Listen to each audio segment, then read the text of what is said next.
là où tu en es maintenant, où tu es au top de ta vie, Oui. Ouais. En tout cas, ça se passe comme j'ai envie. est-ce que ça aurait pu être possible sans gestionnaire de tâches? Franchement, je pense que non. Écoutez Vivons mieux le podcast. Nous sommes Léana et Joris, un couple de longue date qui a évolué, appris, grandi avec, mais aussi sans l'autre. Ce qui nous relie, on adore apprendre et tester des choses pour tout simplement vivre mieux. En passant d'une recette saine à un changement radical de job, on teste, on réussit et des fois, on échoue.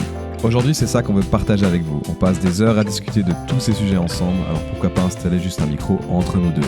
Dans cet épisode, nous allons parler de comment Léana a surmonté son aversion pour les gestionnaires de tâches. Merci de nous écouter. Vous pouvez nous suivre sur vivre-mieux.ch. Bonne écoute.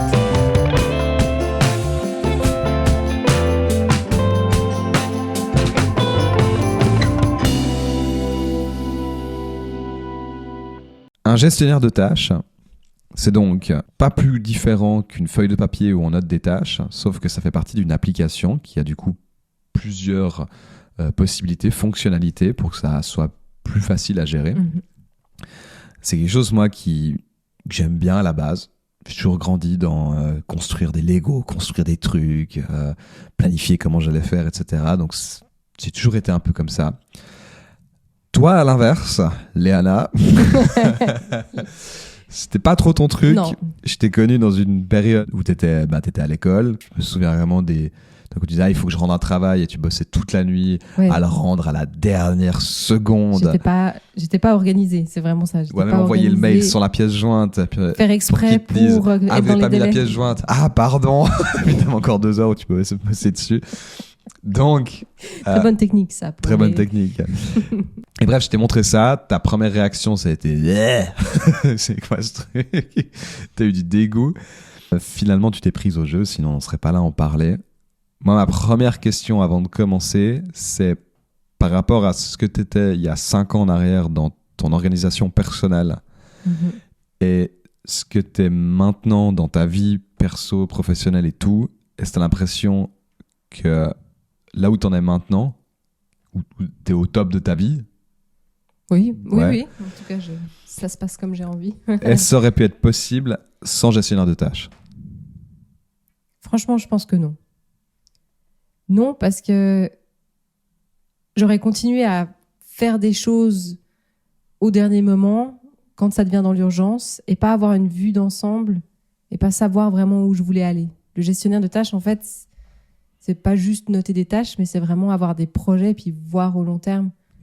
Donc peut-être que maintenant, je commencerai à avancer dans la direction de ce que j'ai envie, mais je pense que ça aurait pris beaucoup, beaucoup plus de temps. Et que là, je serais encore en fait où j'étais il y a 5 ans parce que j'aurais rien mis en place. T'aurais fait ton train-train de vie. Oui, c'est ça. J'ai l'impression en tout cas. Ouais. Je trouvais intéressant de parler de ce sujet parce que moi, j'adore ça. Du coup, c'est facile pour moi de dire utiliser un gestionnaire de tâches parce que moi, j'aime bien, tu vois. Mais toi, pas. Et tu utilises maintenant ça régulièrement, puis ça fait partie de tes habitudes quotidiennes de penser comme ça. Et je trouve intéressant que je t'interviewe un peu sur comment j'ai réussi à... ton voyage, sur le dégoût que tu as eu au début, que je t'ai montré ça en disant « Non, jamais, je vais garder ma liberté ». Puis maintenant, où tu dis « Mais c'est génial, j'ai enfin du temps », enfin, etc. Donc, c'était, je pense, il y a 4 ans en arrière. Ouais, ça commence à... Ça commence à dater. Ça commence à dater. Et du coup, je t'avais proposé ça. À l'époque, tu te souviens comment tu faisais un peu pour gérer tes tâches? Ou même avant ça, à l'époque, quand je t'avais présenté ça, c'était quoi ton premier ressenti? Déjà, je me souviens que c'était dans un contexte où tu t'intéressais justement à trouver la meilleure organisation pour toi, l'organisation optimale, et que tu cherchais des applications et tu regardais un peu comment ça fonctionnait, de manière plus générale, en dehors même d'un simple gestionnaire de tâches. Ouais. Et je me souviens que j'étais là, mais comment est-ce que peut s'intéresser à ça, c'est tellement chiant. Ouais. Mais et puis après, quand tu as trouvé le bon système pour toi, tu m'as dit, mais franchement, c'est vraiment bien, je te conseille d'essayer. Et ma première réaction, ça a vraiment été d'être, mais moi, je veux pas commencer à tout noter, parce que si je dois tout noter, si je dois tout mettre dans un gestionnaire de tâches, je vais perdre ma liberté, justement. J'aime être spontanée, j'aime faire les choses quand j'en ai envie, quand ça me vient. Et Et si je mets tout dans une liste de tâches et dans un agenda, ben, je vais perdre ça. C'était vraiment ça un peu le premier réflexe, je me souviens. En quoi t'as l'impression que t'allais perdre ta liberté? Ben, j'avais l'impression que de réfléchir en amont à tout ce qu'il fallait que je fasse et de le noter, ça enlevait de la place justement pour tout ce qui est spontané. Et que j'allais pas plus avoir des envies simplement comme ça qui viendraient. Un peu de me dire, ah ben, allez non, je vais d'abord... ou aujourd'hui, je vais en ville et je vais acheter ça. Et puis après, je sais pas du tout ce que je fais. Peut-être que je vais promener le chien. Peut-être que je vais faire autre chose. Donc... En fait, t'avais peur que tout ce que tu faisais dans la journée devait être noté dans ton gestionnaire de tâches. Exactement, c'est ça. Ce qui fait que si c'est pas dans le gestionnaire de tâches, ça peut pas être fait. Ça peut pas être fait et surtout que j'aurais même pas l'idée de le faire. Enfin, j'avais vraiment l'impression comme si ça allait bloquer toutes les autres choses en dehors de ce que j'aurais noté dans le gestionnaire de tâches. Et encore plus avec l'agenda aussi, de se dire, quand tu planifies une journée, vraiment avoir une journée planifiée, ça m'angoissait assez, en fait. Ouais, je me souviens que c'était ça. Et puis, j'ai l'impression qu'il y avait aussi, mais qui finalement revient à la liberté, mais qui était de j'ai pas besoin de ça, moi. Bah, il y avait, j'en ai pas besoin, ça fonctionne très bien comme ça, donc pourquoi changer? Ouais. Et en plus, il y avait aussi, je vais perdre du temps à le faire. Ouais, c'est ça, ouais. Je vais pas prendre tous les jours un moment pour me mettre devant mon ordi et puis noter les choses. J'avais l'impression, perte de liberté, perte de temps, et puis je voyais pas de sens en fait à le faire non plus.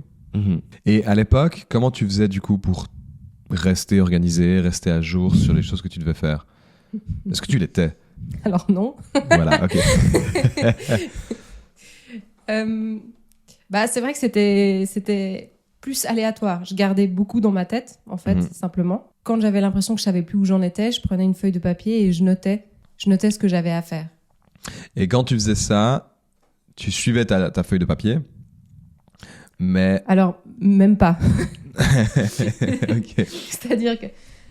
Oui, des fois, oui, ça m'aidait quand même. Une journée où je me disais, c'est le chenille, je sais pas où j'en suis. J'ai plein de choses à faire, mais je sais plus où j'en suis avec mes délais, avec mes deadlines, à qui j'avais dit quoi. Donc, je prenais une feuille de papier, je notais tout ça.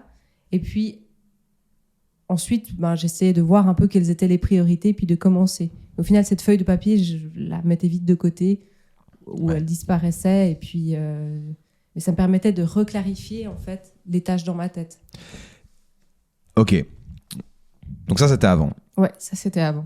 Et donc, je t'ai montré ce gestionnaire de tâches où, effectivement, au début, tu étais un peu réticente, mais il me semble que quand j'ai fini de te le montrer avec toute l'utilisation qu'il y avait, enfin, comment l'utiliser, parce qu'il y a une grande différence entre avoir un gestionnaire de tâches et savoir utiliser un gestionnaire de tâches. Ouais. C'est vraiment deux choses.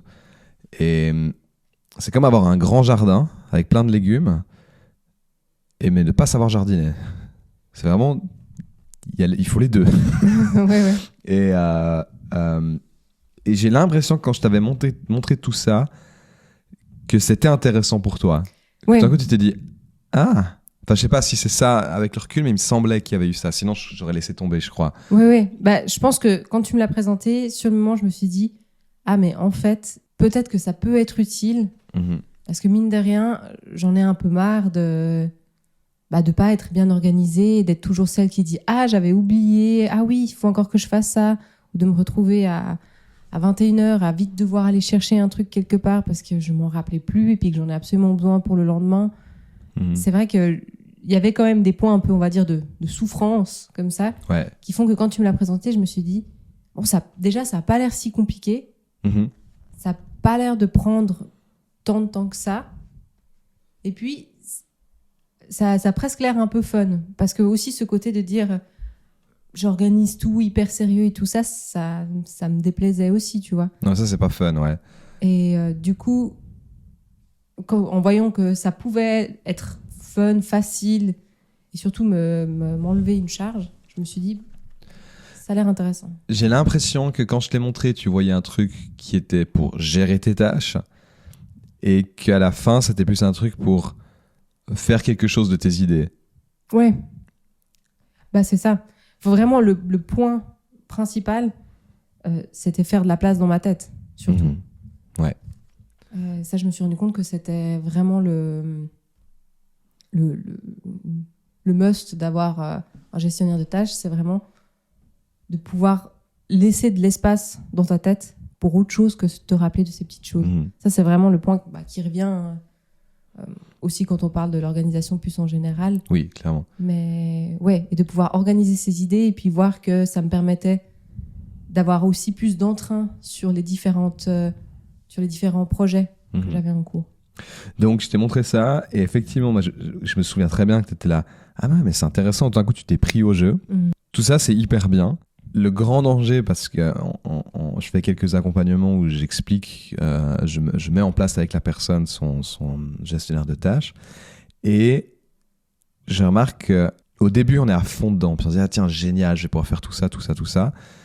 Et que très vite, c'est comme tu as dit avec la feuille de papier, tu notes tout. Puis en fait, après, tu la jettes. Ouais, c'est ça. Et avec toi, je sais qu'on a dû faire souvent des points pour voir l'état du gestionnaire de tâches, puis te dire, mais ça, en fait, ça joue pas, ça joue pas, ça, c'est pas une tâche, ça, c'est juste une idée que tu as lancée, mais t'en fais rien, noter comme ça. Enfin, il y avait plein de petites choses. Et en plus de ça, donc de l'utilisation, ça a été surtout de prendre l'habitude de l'utiliser. Ouais. Ce que je veux dire par là, c'est que c'est un peu comme la personne qui donc n'a pas de gestionnaire de tâches, mais va noter sur une feuille quand elle en a trop. Puis tout d'un coup, elle garde tout en tête, tout d'un coup, elle note un peu sur une feuille, et puis elle reçoit un téléphone où il y a une tâche à faire, elle se dit, je prends vite un post-it, je le mets là, puis je vais le mettre sur le bord de l'ordinateur, sur l'écran, comme ça je m'en souviens, et au final, il y a peut-être une quinzaine de possibilités autour d'elle de choses où c'est des reminders de choses qu'elle doit faire. Et ça, évidemment, ça ne fonctionne pas. Parce qu'on s'est peut-être déchargé la tête, mais en fait, même pas, parce que du coup, c'est vraiment comme si on vivait dans notre tête, du coup. Tu vois, je me souviens qu'il y avait un peu ce truc de reprendre, enfin, de prendre l'habitude d'utiliser ce gestionnaire de tâches. Je te donne un exemple tout simple, mais ah oui, il faudra que je fasse ça. Tout d'un coup, je sais pas, tu as une discussion avec quelqu'un et puis tu as cette phrase qui te dit, ah oui, il faudra que je fasse ça. Instantanément après, l'habitude est de prendre son téléphone, noter. Et dans le gestionnaire de tâches qu'on utilise, il y a vraiment une case à classer. Donc ça veut dire que tu vas la gérer plus tard, mais tu l'as notée. Elle est là, tu peux la sortir de ta tête, elle est loin. Et c'était surtout de prendre l'habitude de ça. Je me souviens qu'il y avait 2-3 trucs où tout d'un coup tu me disais, ah non mais ça j'ai pas noté, ah ouais ça j'ai oublié de faire, etc. Ouais, en fait il y avait plusieurs choses. Mais c'est vrai que c'est la partie la plus difficile encore maintenant, je trouve, de garder le gestionnaire de tâches à jour. Des fois je me dis, il faudrait que je revoie un peu mieux chaque projet, chaque domaine que j'ai dedans. Mais ouais, capturer, je pense, c'était le premier problème que j'avais, c'est qu'effectivement, j'avais pas encore ce réflexe de tout noter. Ouais. Ça, maintenant, c'est vraiment presque trop. Je suis presque en train de... Dès que j'ai une idée qui me passe, je suis à, ah oui, il faut que je fasse ça. Ouais. Bon, c'est pas trop, en fait. C'est bien parce que après ça te permet de faire le point, justement, et puis de... Ouais, puis des fois, tu la fais pas parce que tu te rends compte que c'est... Ouais, voilà. Ouais. Mais ce qui était vraiment encore plus un défi, c'est de garder de l'ordre là-dedans, justement. De savoir un peu comment imbriquer ces tâches les unes avec les autres, comment les classer pour pas que ce soit juste plein de tâches, mais que ça ait un sens, en fait. Ouais. Et ça, c'est vrai qu'on a dû le revoir plusieurs fois, à chaque fois de reprendre justement mon Things et puis de regarder, ah ouais, en fait, ça c'est là depuis 6 mois, est-ce que ça a du sens ou pas, enfin, faire de l'ordre, en fait, le garder à jour. C'est vrai que c'est encore aujourd'hui quelque chose que j'ai un peu de peine. Et ça revient à une habitude à avoir aussi, c'est que tu disais avant, tout d'un coup tu prenais une feuille, tu notais tout dedans, et en fait quand tu fais ça, tu vis au jour le jour. Tu n'es pas en train de vivre sur une globalité de temps, par exemple une année, 6 mois, 3 mois.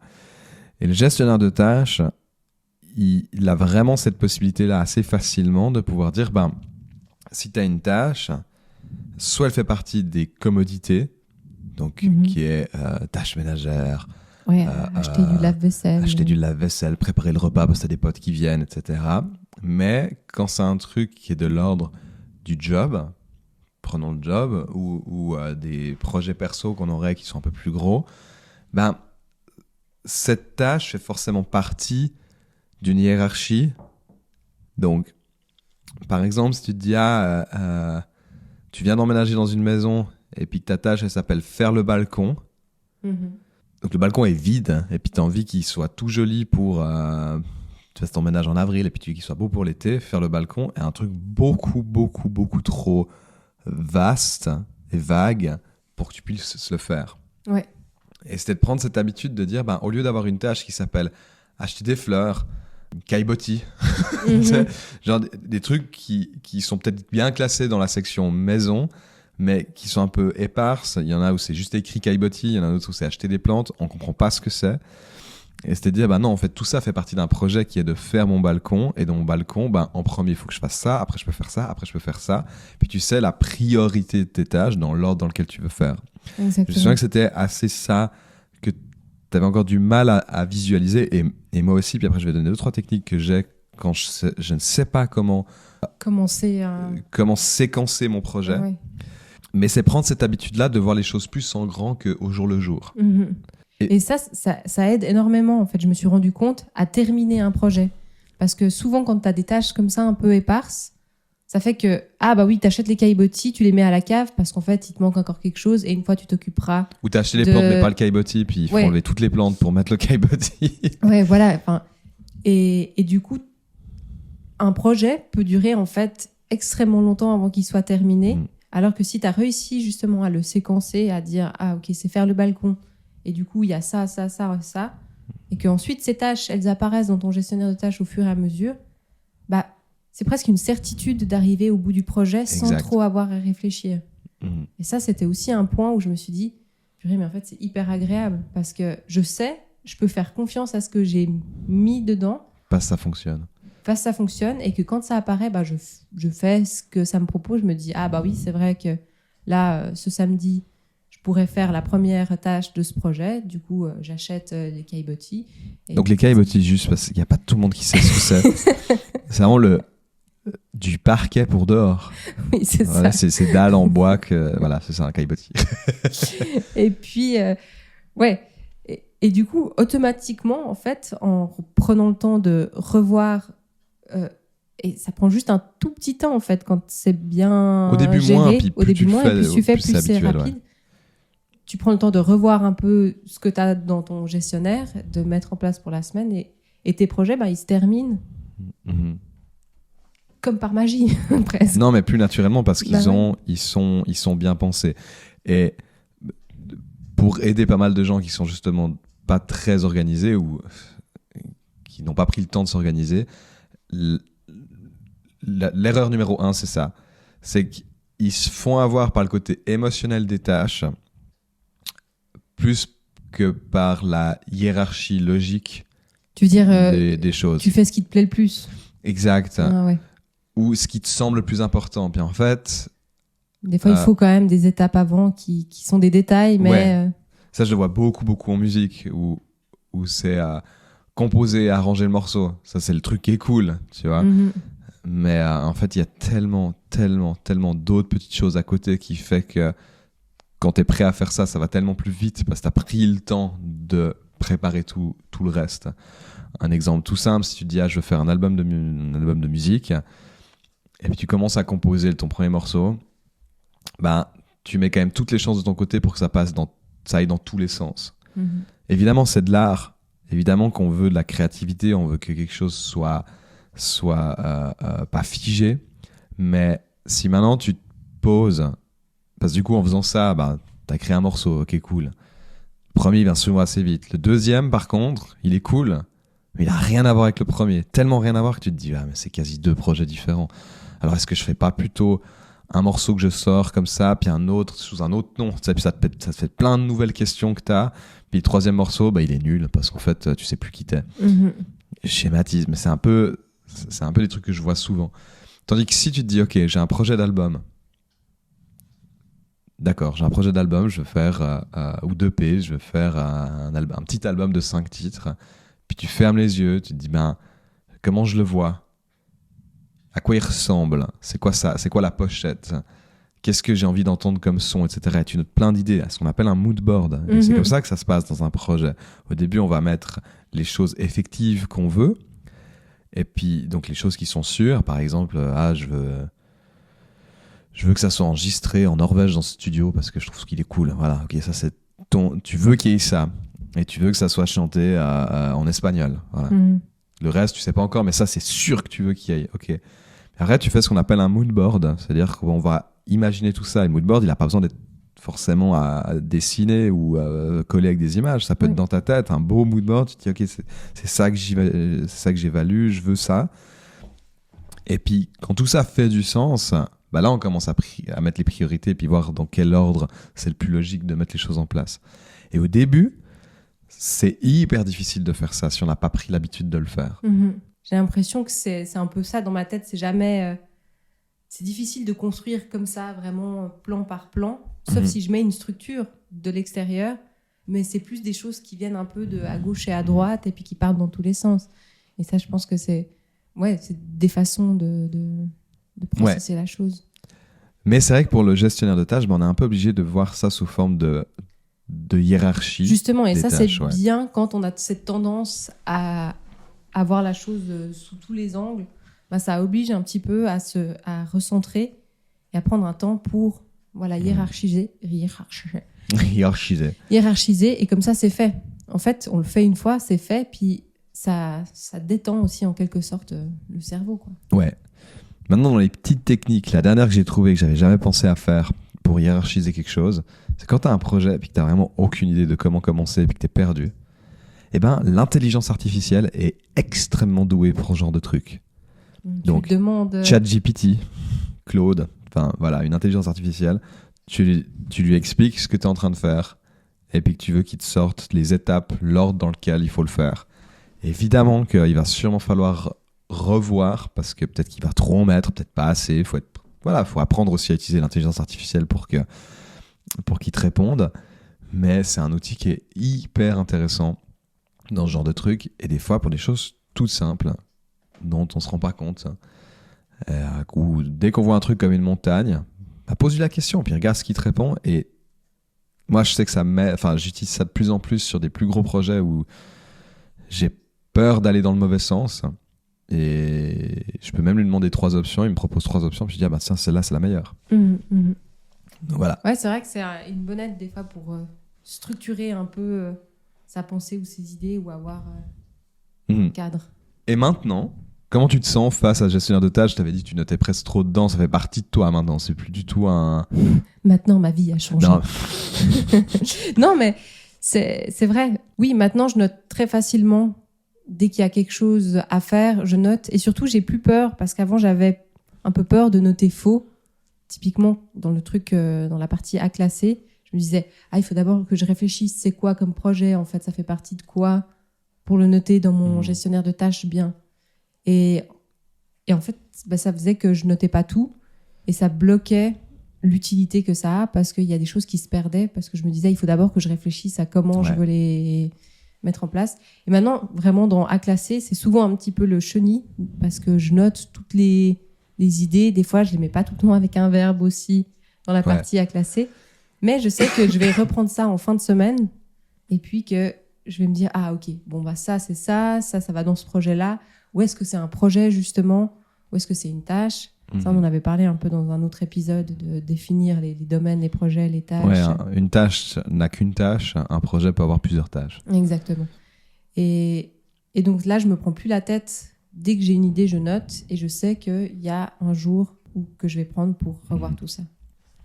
Puis avant de finir, à l'époque, tu travaillais donc en tant qu'ergothérapeute en santé mentale. Au début où tu as commencé, tu n'avais pas de gestionnaire de tâches. Et j'ai l'impression que tu faisais tout à la bourre. Oui.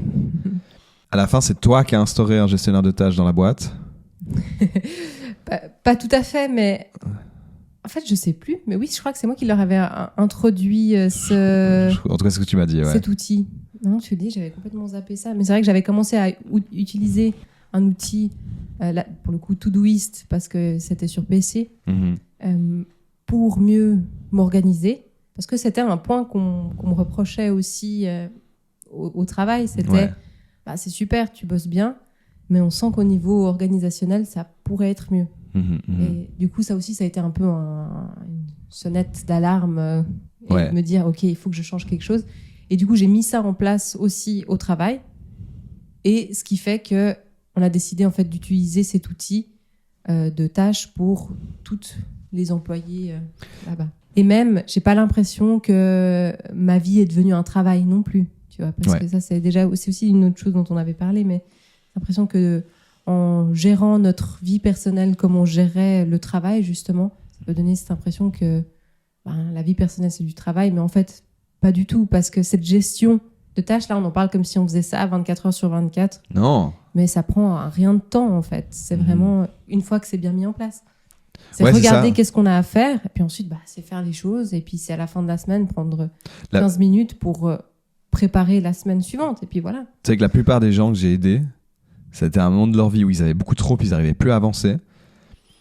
Généralement, 1 ou 2 semaines après, je leur dis « Ah, comment ça va ?» Ils me disent, à chaque fois, ils me répondent « C'est marrant, j'ai beaucoup plus de temps que ce que je pensais. » Bah oui, c'est ça.